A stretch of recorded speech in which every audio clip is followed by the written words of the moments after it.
Escuela Secundaria General Bicentenario, clave 32 de 0049 a turno matutino, asignatura Historia de México 2. Es un placer de nuevo estar con ustedes en esta semana.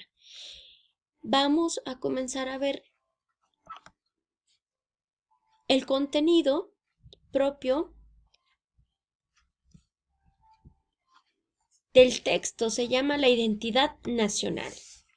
La identidad nacional se define como el conjunto de rasgos propios de una nación con los que sus habitantes se identifican, vinculan y reconocen como integrantes de esta, diferenciándose así de otras naciones. Esta se ha utilizado como elemento de integración y de unidad política, social y cultural, por lo que ha sido promovida por los estados nacionales. Los estados consideran la identidad nacional como el resultado de una historia común a su población que coincide con el proceso de formación y consolidación de sus gobiernos. De este modo, la identidad nacional se ha constituido mediante un relato histórico que vincula a distintos grupos humanos, regiones, clases sociales y culturas que conviven en el territorio de un estado.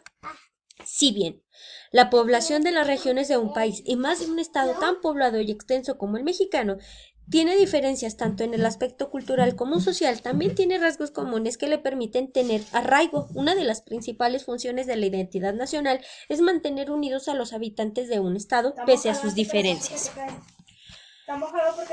En el caso de México, algunos de estos vínculos de identidad nacional son la lengua, el mestizaje, las culturas indígenas, las manifestaciones religiosas, la gastronomía, los símbolos patrios, las fiestas y tradiciones, las artes populares y la vestimenta, entre otros. A pesar de que estas manifestaciones tienen variantes en las distintas regiones del país, son reconocidas por la mayoría de la población.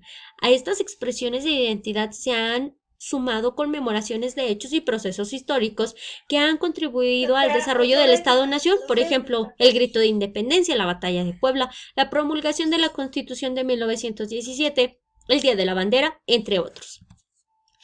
La diversidad entre los aspectos de la identidad nacional corresponde a las costumbres, tradiciones y creencias, aspiraciones e intereses de los distintos sectores de la población. Cabe mencionar que dichos aspectos en parte han sido guiados a lo largo del tiempo por el Estado o por cientos de grupos de poder. Por ejemplo, uno de los géneros musicales por el que se reconoce a México en el mundo es el mariachi jalisciense.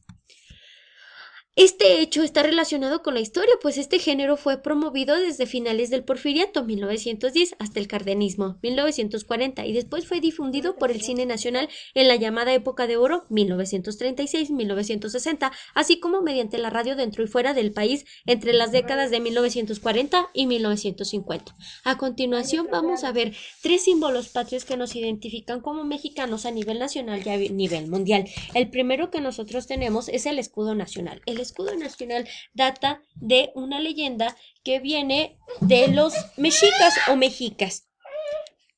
En un principio, el dios Huitzilopochtli le pide al pueblo azteca que salga de Nayarit en busca de una señal, y esa señal iba a ser reconocida por un águila arriba de un nopal devorando una serpiente, y ellos iban a notar en esa señal que ahí iba a tener que ser construido toda su nación y toda su población a través de los siglos. Y en efecto, ellos salieron, este pueblo azteca, llegaron hasta la ciudad de México actualmente, en el islote que se encontraban ahí, y vieron esta señal. Ahí fundaron toda su nación, todo su territorio, no sin antes pelear con la otra tribu de los de Azcapotzalco. Entonces, los de México Tenochtitlan, que luego después pasarían a ser mexicas o mexicas, se unieron con los de Texcoco, combatieron a los de Azcapotzalco, y entonces la tribu de los de Tlacopan se unió a los vencedores, y así fue como desplazaron a los de Azcapotzalco. A través de la historia ha habido diferentes personas que han tratado de diseñar de diferentes formas el águila, la serpiente y el nopal, símbolos característicos del escudo de nuestra nación. El principal, la última persona que diseñó el escudo que ustedes pueden ver aquí a través del monitor fue Antonio Gómez Rodríguez. Él, por medio de una indicación del entonces presidente Venustiano Carranza, es de que hace este diseño. Él es propio, Antonio Gómez Rodríguez, de Guanajuato, y entonces le presenta el diseño a Venustiano Carranza. Venustiano Carranza le gusta, lo acepta y es de que ya lo incorpora y se queda ya como algo fijo a partir ya de ese momento y hasta la época actual, este símbolo patrio y este escudo. Ha habido a través de la historia muchas personas, diferentes artistas que se han atribuido el diseño de este escudo, pero al quien se lo atribuimos es Antonio Gómez Rodríguez, a partir de 1917. El otro símbolo patrio que también nos caracteriza es nuestra bandera. Hubo un estudio en Europa en el cual se votaron todas las banderas del mundo y con 900.000 votos efectivos fue de que designaron a nuestra bandera de México como la más bonita a nivel mundial. Los elementos característicos de nuestra bandera son los tres colores que pueden ver en pantalla: verde, blanco y rojo. El verde representa el campo dentro de nuestra nación, el blanco, la paz y el aspecto también en aquella época que se realizó de la unión entre el Estado y la religión, y el aspecto, el color rojo representa el aspecto dentro de la población de todos aquellos héroes que dieron su vida y su sangre por nuestra nación a favor del bienestar de todos los mexicanos.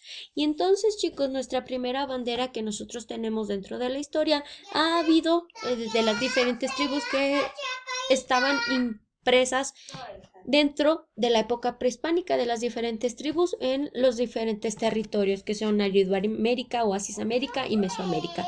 Ya ha habido algunos vestigios de algunos palos que estaban rodeados de algunas mantas o cierto tipo de tela, entonces daba representación a cada una de las tribus de aquella nación. Luego ya se ve más impresa o precisa la bandera con Miguel Hidalgo, ese estandarte tan característico de la Virgen de Guadalupe. Luego después, ya con la consumación de la independencia a partir de 1821 con el ejército trigarante, es de que se buscan estos colores que en un principio estaban de forma horizontal, luego después hacer cierto tipo de modificaciones en nuestra bandera, cierto también tipo de medidas que tiene que tener, y ahí es en donde designan que tiene que ir de forma vertical con estos tres colores y representando las tres cosas que les acabo de mencionar hace un momento. Y a partir de ahí es de que también se inserta en la parte del medio el escudo nacional, que también data de las raíces de la época prehispánica y del periodo ya de independencia de nuestro país y de nuestra nación. Y pues ya hasta ahorita en la época actual es la que tenemos ahorita. Luego, chicos, viene el siguiente símbolo patrio, que es nuestro himno nacional mexicano. El himno nacional mexicano tiene una historia muy grande y tiene datos muy curiosos que rodean la creación de esta partitura.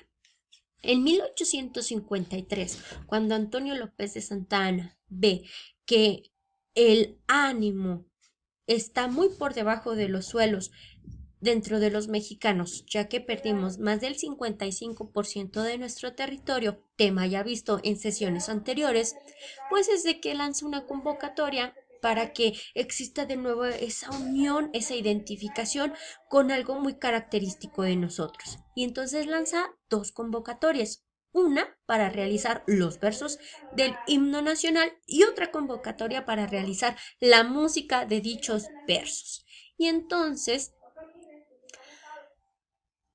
en esta convocatoria entra el siguiente personaje, que es Francisco González Bocanegra. Francisco González Bocanegra nace en 1824 en San Luis Potosí. Sus padres, su papá es de origen español y es un militar. Su madre, por su parte, es mexicana y, como dato curioso, también era zacatecana. Se unen en matrimonio, estas dos personas viajan hasta San Luis Potosí y ahí es en donde nace Francisco González Bocanegra. A partir de 1821 ven de que ya están empezando a desplazarse y también a correr a los españoles que estaban aquí, y entonces no les queda de otra más que en 1827 dejar México y San Luis Potosí a su familia de Francisco González Bocanegra y se van a España. Allí en España, Francisco González Bocanegra tiene cierta acercamiento durante su niñez y su adolescencia con la música, pero él era un poquito más de corte afrancesado. Y entonces, dentro de la música que él tiene, es por eso de que tenemos ese tipo tan característico de notas dentro del himno de cómo lo debemos que cantar. Regresan del exilio su familia aquí a México y entonces en ese exilio ya cuando regresa se casa con su prima, doña Guadalupe González del Pino, y doña Guadalupe se da cuenta del talento que tiene su esposo y cuando lanza la convocatoria Antonio López de Santa Anna lo invita a que entren a la habitación de donde tenían el piano y entonces lo sienta y le dice y habla muy seriamente con él de que se va a quedar ahí adentro hasta que salga con el escrito, las notas de la partitura del himno nacional. Y entonces Francisco González Bocanegra ya no le queda de otra más que ahí quedarse sentadito. Dura 4 horas ahí encerrado haciendo el himno nacional y ya por debajo de la puerta le pasa la partitura a su esposa y es cuando ya su esposa le abre ahí el cerrojo y también con la llave. Después de eso, su esposa manda las hojas con los versos del himno nacional y los jurados fallan a favor de este poeta. Luego, después de eso, en 1853, de nuevo, Antonio López de Santa Anna lanza la otra convocatoria para ahora buscar la música que iba a dar acompañamiento los versos del himno nacional. Y entonces Jaime I entra ya dentro de esta historia y él es español desde el nacimiento, viaja hasta Cuba y también en este tiempo viaja también Antonio López de Santa Anna, se encuentran, ya habían sido amigos desde hace mucho tiempo y entonces Antonio López de Santa Anna le pide a Jaime I de que entre dentro de la convocatoria. Jaime I no quiere porque él considera de que debe que ser un mexicano el que escriba la música del himno nacional y además también iba a tener cierto tipo de rechazo por su origen. Y entonces arregla Antonio López de Santa Anna la convocatoria para que le den el fallo a favor de Jaime I y así es como Jaime I y Francisco González Bocanegra unieron sus talentos para conformar el himno nacional que nosotros tenemos. Y así fue el 15 de septiembre de 1854, donde se canta por primera vez el himno nacional mexicano en el Teatro Santa Anna, en honor a nuestro presidente, que como dato curioso también no acudió, no asistió a la inauguración del himno nacional porque se sentía indispuesto. Así fue como lo manifestó. Y entonces, chicos, en 1853 es de que ya se realiza, se conforma la letra del himno nacional y en 1854 es de que se toca por primera vez junto con la música nuestro himno nacional. Pasa mucho tiempo.